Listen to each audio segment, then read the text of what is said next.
karena topik kali ini tuh bakal seru banget. Jadi topiknya itu ada belajar efektif di era digital. Nah, ini kayaknya tuh masalah sehari-hari ya, apalagi buat mahasiswa dan pelajar-pelajar sekarang. Tuh nggak sih, Dev? Iya benar. Sekarang tuh kan semuanya serba digital ya, mulai dari kuliah, tugas, bahkan ujian pun online kan. Tapi di situ juga banyak banget tantangannya nggak sih, Van? Nah, itu dia. Jadi, yuk mari kita bahas bareng-bareng biar teman-teman juga bisa nemuin cara belajar tetap fokus dan produktif di era digital ini.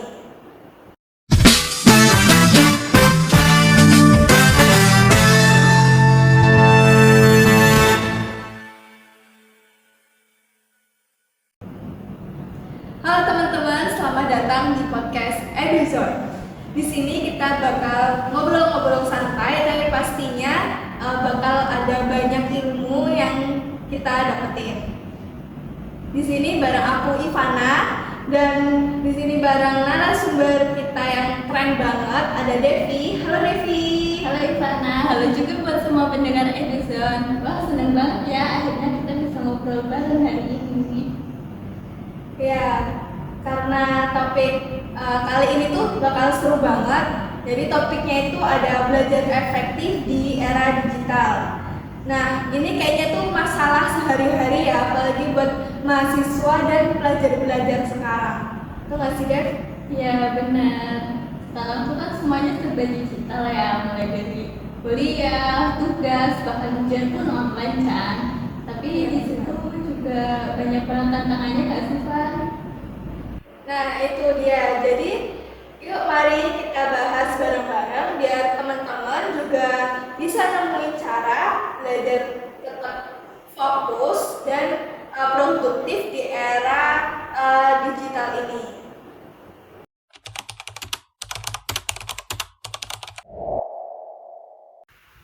Oke, kalau kita lihat sekarang ya, cara belajar tuh udah beda banget dibandingkan sama zaman dulu gitu. Jadi, kamu merasa gitu juga nggak sih?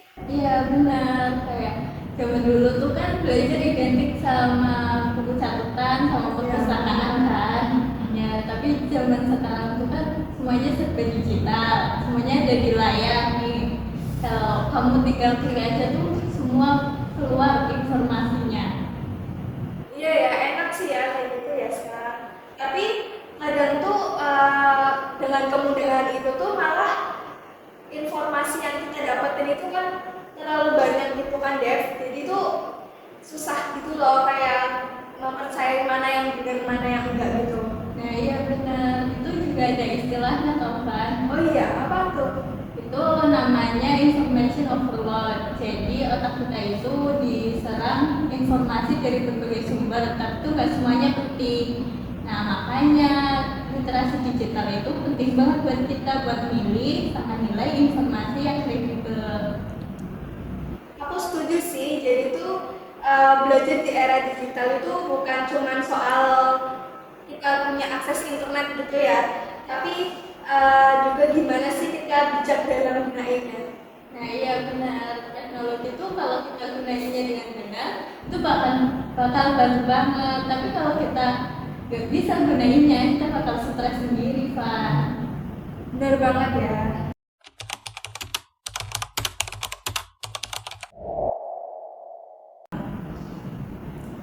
Oke, selanjutnya nih ngomong-ngomong soal stres nih ya, kamu tuh pernah nggak sih Dev kayak niat awalnya tuh mau belajar nih ya, tapi tuh ke-distract gitu sama hal-hal yang lain.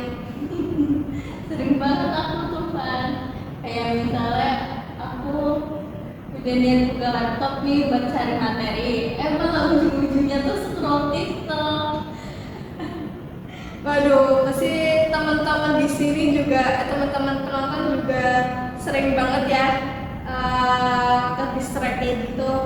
Aku juga ini sih ya, relate ya. Aku juga kadang cuman bilang kayak bentar deh, kayak 5 menit gitu ya scroll TikTok, tapi ternyata nggak kerasa ya, kayak banyak waktu yang kebuang.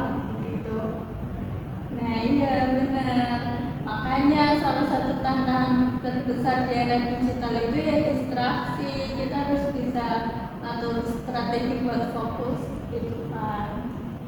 Nah, kalau ngomong kayak gitu, kamu tuh gimana sih? Gimana cara kamu buat mengatasinya kayak gitu ya?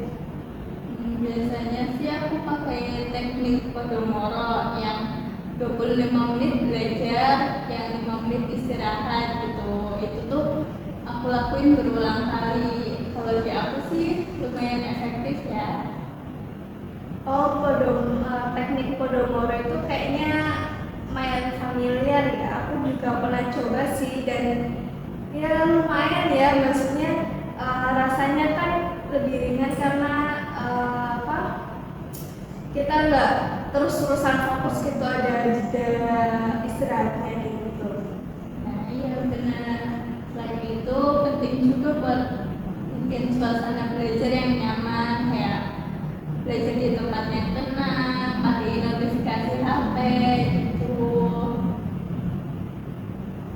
Nah, iya kadang teman-teman juga mesti ngerasain kan, kayak aku juga kadang sangat ngerasain kalau misal HP ada notifikasinya tuh rasanya pengen jadi mainan HP gitu, ninggalin belajarnya kayak gitu. Nah iya, makanya belajar di tempat tenang itu penting banget sih menurut aku.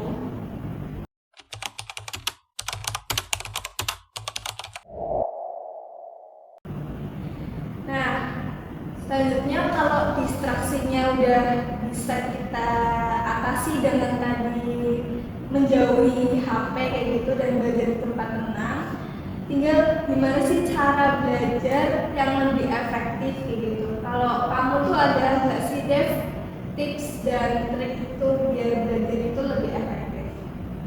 Ada sih menurut aku yang pertama jangan cuma pasif belajar ya, kayak jangan cuma nonton materi atau baca materi doang, tapi itu tuh sambil nulis, sambil ringkas dengan bahasa kita sendiri, itu kita gampang paham.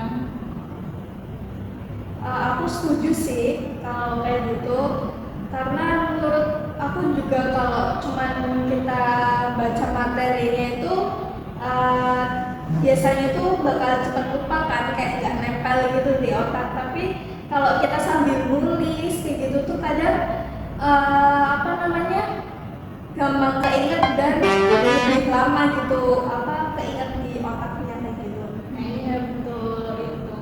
Terus juga manfaatin teknologi dengan baik sih. Biasanya aku pakai aplikasi Quizzes buat latihan soal atau pakai Notion buat bikin catatan digital gitu. Wah, itu bisa jadi tips juga ya buat teman-teman. Tadi aplikasinya yang dipakai sama Devi itu ada Quizzes sama Notion ya. Aku juga suka sih, aku pakai Notion juga. Rasanya tuh jadi punya planner digital gitu kan, kayak kita bisa catat plan-plan kita di situ gitu. Ya betul. Tapi jangan lupa juga aku biasanya masih pakai cara tradisional juga, kayak tulis di buku gitu. Soalnya aku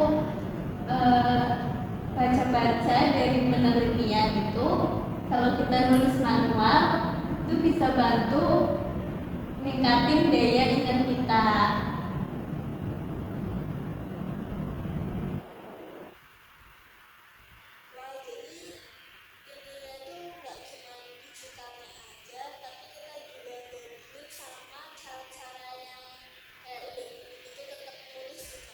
Gitu ya, ya. Iya betul, karena balance itu kan penting ya. Terus terakhir juga jangan lupa refleksi setelah belajar. Biasanya tuh aku kayak nanya ke diri sendiri, kayak apa yang udah aku pahami dari materi ini gitu. Jadi gitu kita bisa tahu seberapa jauh kita paham sama materi ini. Penting banget sih ya. Kadang tuh kita belajar terus tapi tuh nggak sadar gitu apa yang udah kita paham, apa yang belum kita paham. Jadi refleksi itu penting banget sih. Menurut aku juga, aku setuju.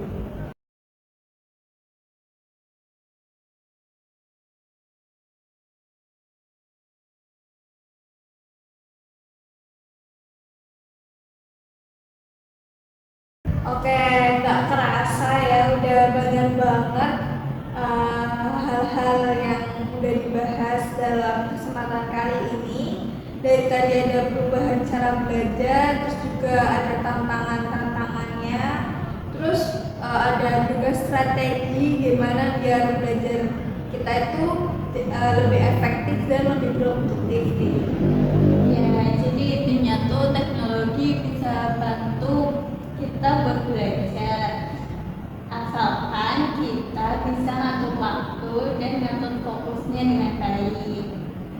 Nah, bener banget. Jadi buat teman-teman yang dengerin podcast Eduzone, jangan takut sama dunia digital asal kalian bisa manfaatinnya itu dengan